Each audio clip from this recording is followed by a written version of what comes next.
Climate Change in Northern Virginia by Emma Smith. Climate change is a change in the average conditions such as temperature and rainfall in an area over a long period of time. Changes observed more recently are mostly driven by human activities such as fossil fuel burning, which increases heat trapping greenhouse gases in the Earth's air.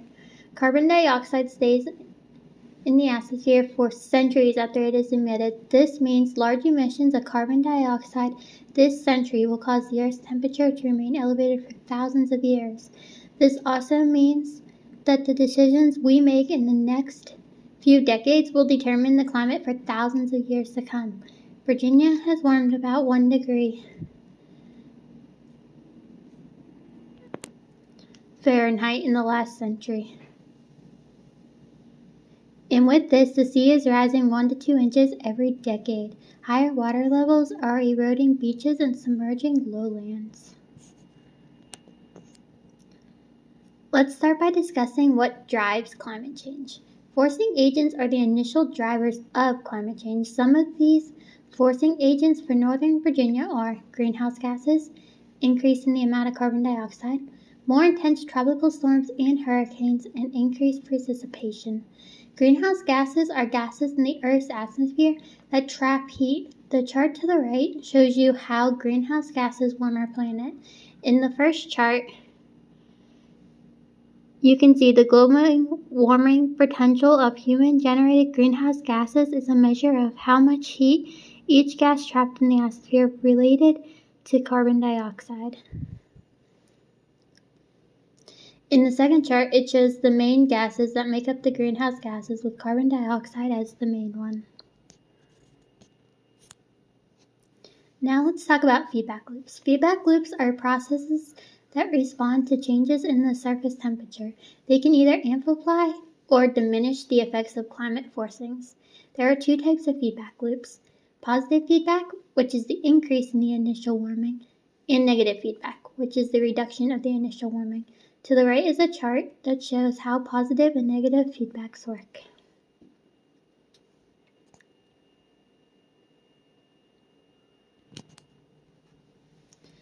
Some positive feedback in Virginia is greenhouse gases, carbon dioxide, water vapor, tropical storms, and hurricanes. Remember, positive feedback means it increases the initial warming. Greenhouse gases, which we talked about a little bit before, is any gas that has the property of absorbing heat energy emitted from Earth's surface and radiates it back to Earth's surface. Next, let's talk a little bit more about carbon dioxide. Carbon dioxide is another positive feedback which absorbs heat, which heats up the planet and adds more water, evaporates into the atmosphere. This brings us to water vapor. Water vapor is actually a greenhouse gas as well, so is carbon dioxide. Water vapor traps heat in the atmosphere and causes temperatures to rise. Then there's tropical storms and hurricanes, in which evaporation increases as the earth warms. This then increases humidity, average rainfall, and the frequency of heavy rainstorms. As the storm intensifies, the evaporation from the ocean surface increases due to the large wind speeds, leading to an increase in the moisture supply that drives the circulation of hurricanes. Two examples of negative feedback in Virginia are increased precipitation and increased vegetation. The increase in water increases plant growth, and the increase in plants help to remove carbon dioxide from the environment. Remember, negative feedbacks reduce the initial warming, so they actually help climate change. Now let's get into some history of Virginia's climate. Let's start on September 6, 1667. On this day, a huge hurricane hit Virginia and widened the Lehaven River. In response to this storm, the bay rose 12 feet above normal and people near had to flee. Another event in Virginia's history is October 19, 1749. On this day, there was a tremendous hurricane where 800 acres of sandspit was washed up, and this time the bay rose 15 feet above normal, making people have to flee their homes again. Another event worth mentioning is September 3rd, 1821. On this day, one of the most violent hurricanes on record hit Virginia. It was called the Norfolk Long Island Hurricane. The sea level rose around 10 feet in some areas, and ships were washed ashore by winds, waves, and some surge.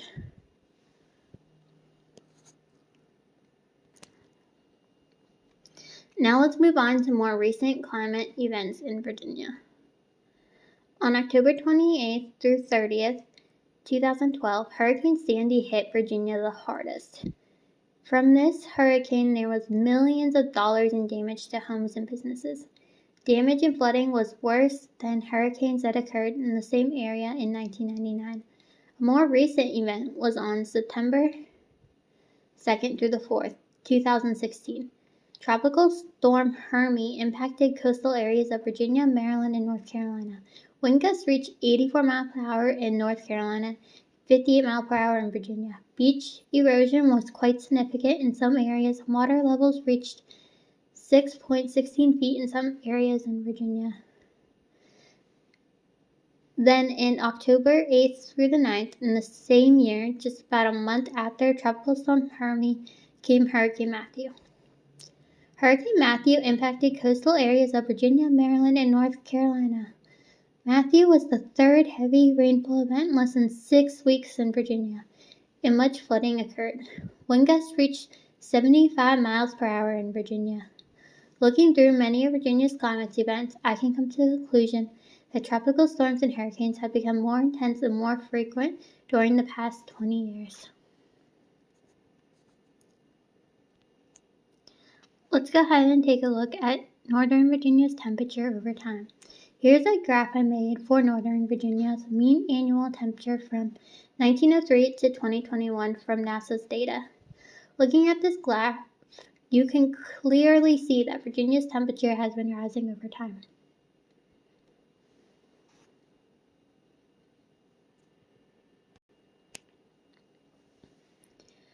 Nearly 2/3 of Virginia's electricity is generated by the burning of fossil fuels.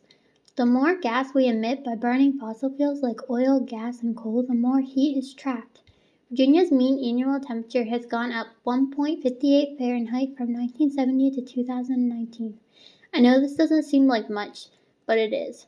Some of the fastest warming metro areas in Virginia are Norfolk, which has gone up 2.3 Fahrenheit, Richmond, which has gone up 2.3 Fahrenheit as well, and Roanoke, which has gone up a whole 3 degrees Fahrenheit.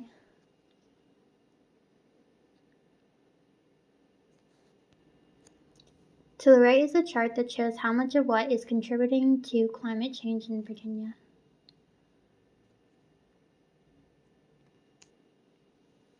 Sea level is rising at nearly an inch a century now on the Atlantic Ocean, which is the coastline of Virginia. Waters are rising as ice on Antarctica/Greenland melt. Also, the land along Virginia's shoreline is dropping because of the loss of the heavy ice sheets and melted 18,000 years ago. The graph to the right shows global sea level rise from 1993 to 2018 and what is contributing to it.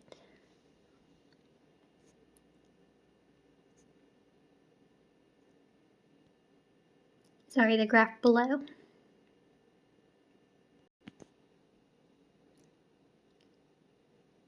Now let's talk about regional and environmental influences on climate in Virginia. The first one is air quality. There are 6 common air pollutants, which most of them result from the burning of fossil fuels: ozone, particulate matter, carbon monoxide, nitrogen dioxide, sulfur dioxide, and lead. Greenhouse gas emissions are of concern for their role in climate change. Virginia's Department of Environmental Quality is committed to protecting Virginia's health and welfare from the effects of greenhouse gas emissions. Another regional and environmental influence is water quality and water supply. The drilling and mining operations to obtain fuel usually involve the discharge of water that contains pollutants such as heavy metals and salts. Another concern in Virginia is waste generation. This is the burning of coal, oil, or municipal solid waste to generate electricity, which results in the creation of waste. Waste such as non-hazardous ash is disposed of in landfills. In order to help reduce waste, it can be recycled and used in cement and building materials. Some waste may contain toxic and hazardous materials that require special handling and disposal. In order to reduce environmental impact of energy, you can track how much energy you use, become more energy efficient, or purchase renewable energy. Another concern in Virginia is sea level rise and increased precipitation. There are more than 260,000 people living in areas at an elevated risk of inland flooding. The graph to the right, you can see that the number of heavy downpours in Virginia have increased over time.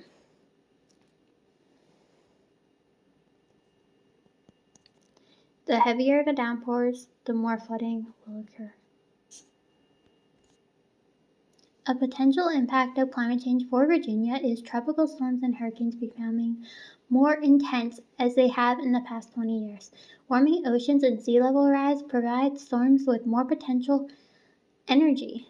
Because of this, hurricanes' wind speeds and rainfall rates are likely to increase. Coastal homes, roads, railways, and ports will flood more often as sea level rises. The chart to the right shows Atlantic hurricane strengths over time from 1970 to 2010. As you can see, hurricanes are becoming stronger in Virginia over time. Another potential impact of climate change for Virginia is sea level, making soils too salty. As sea level rises, saltwater can mix farther inland or upstream in rivers and wetlands. This is an issue because water on the surface is connected to groundwater. This can make it so soils become too salty for farms or forests. For example, some of the freshwater swamps along the York River have standing dead trees that were killed by saltwater erosion. This happened because of climate change, rising sea level. Let's take a look at the future outlook for Virginia. Predictions about global warming in northern Virginia by 2080 if emissions of greenhouse gases are not controlled suggest that cities will experience temperatures that are now common in Texas and Alabama. Species adapted to Virginia's current climate may disappear. Species such as the red sprouse, brook trout, yellow birch, northern red oak, eastern hemlock, white pine, and the wood frog may disappear from the state if warming continues.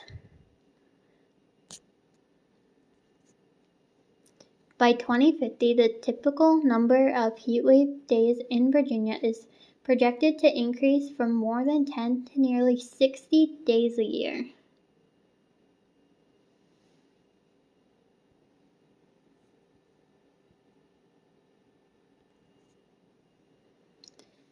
Sea level is rising more rapidly along Virginia's shores than in most coastal areas. Warming oceans and melting glaciers and ice sheets are raising global sea levels. If the oceans and atmosphere continue to warm, sea level along the Virginia coast is likely to rise 16 inches to 4 feet in the next century. In 1,000 years, the eastern shore, Virginia Beach, Norfolk, Chesapeake, and Suffolk may be underwater. The chart to the right shows the change in ocean temperature over time.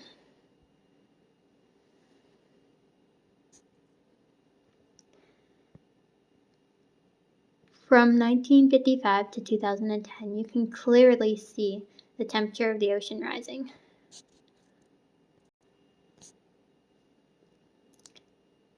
So what can we do?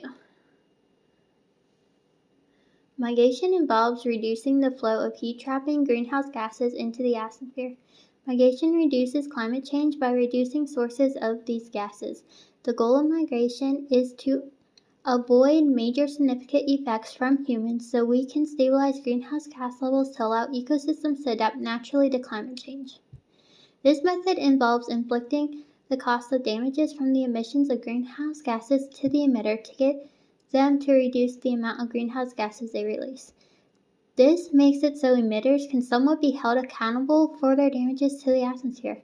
Some of the climate mitigation strategies include conventional regulations such as carbon tax or a cap and trade. Carbon tax is just how it sounds. it would be taxing carbon. Cap and trade is another way to put a price on greenhouse gas emissions.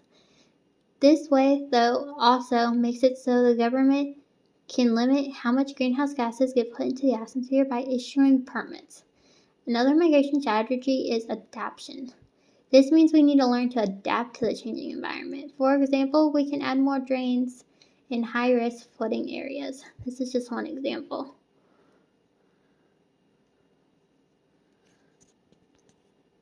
Geoengineering is also another possibility, but one that may not be used. Geoengineering is solar radiation management and carbon dioxide removal. Basically, geoengineering is deliberately manipulating physical, chemical, or biological aspects of the Earth system to help with climate change. Geoengineering can lower greenhouse gas concentrations in the atmosphere. Geoengineering proposals fall into three broad categories: reducing the levels of atmospheric greenhouse gases through large-scale manipulations, making a cooling effect on Earth by reflecting sunlight, and other large-scale manipulations designed to diminish climate change impacts. A strategy of geoengineering that could be possible is making a cooling effect on Earth by reflecting sunlight by putting reflective particles into the atmosphere, such as placing mirrors in space, which increases surface reflectivity. This concept of space mirrors is to reflect enough sunlight to reduce the Earth's temperature, furthermore reducing climate change.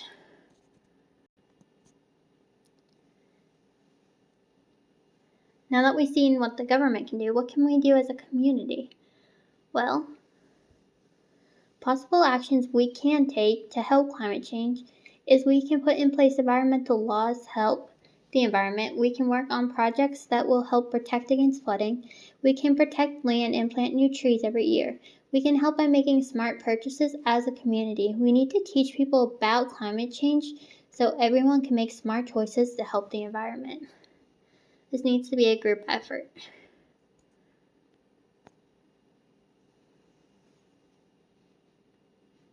Now that we got some background information, we know Virginia is warming and the effects it has and will have on Virginia. Air quality, water quality, waste generation, and sea level are all concerns in Virginia as the climate warms. Tropical storms and hurricanes are all becoming more intense and frequent. In about 60 years, Virginia's weather is projected to be more like weather today in Texas. This means many more hot days above 95 degrees Fahrenheit in Virginia. We need to take action today to help climate change. Here are my references. I hope you enjoyed my presentation.